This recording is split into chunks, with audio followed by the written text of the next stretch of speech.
Hello বন্ধুরা, আবার চলে এলাম অনেক দিন বাদে তোমাদের কাছে। এখন আর সেইভাবে ভিডিও করা হয় না, তাই তোমাদেরকে আর দেওয়াও হয় না। তো আজকে ইচ্ছা করলো একটু ছোট ভিডিও করতে। তো দেখো, শুরু করলাম আমার ছাদ থেকে।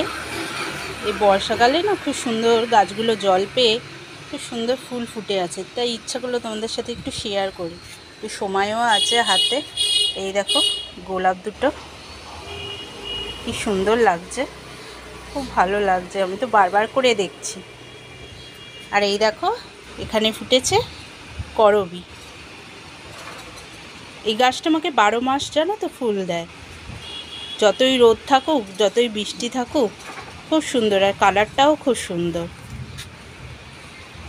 এই দেখো, এরপরে চলে আসি নেক্সট। এই গাছটাতে এখন কুড়ি ধরেছে, এখনো ফুল ফোটেনি।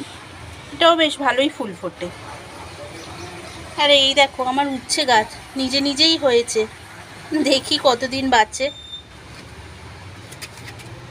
আর এই একটা হ্যাঙ্গিং গাছ নিয়েছিলাম এই বর্ষাকালেই, ছোট ছোট ছোট ছোট ফুল ফোটে।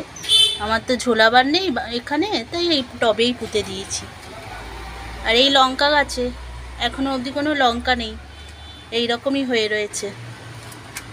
আর এটা তো চন্দ্রমল্লিকা, শীতকালে ফুটবে। এটা এই সবে নিয়েছি গন্ধরাজ, এখনও ফুল ফোটেনি। আর এই আমার নীলকণ্ঠ গাছটা, অপরাজিতা ফুলের গাছ, বেশ বড় হয়েছে জানো তো। মাঝে খুব ফুল ফুটছিল, এখন কদিন আবার নেই ফুল। আর এখানে ছোট্ট একটা নয়নতারা। তো চলো দেখে নাও। আর ওই দিকে আছে আমার জবা গাছ। জবা গাছে বেশ ভালোই ফুল ফুটছে, যখন ফোটে একসাথে অনেক ফোটে, আবার না ফুটলে ফোটেই নাই। দেখো আজকে দুটো ফুটেছে। তো চলো এখানেই আমার ভিডিওটা শেষ করি। এবার আমাকে পুজো দিতে হবে।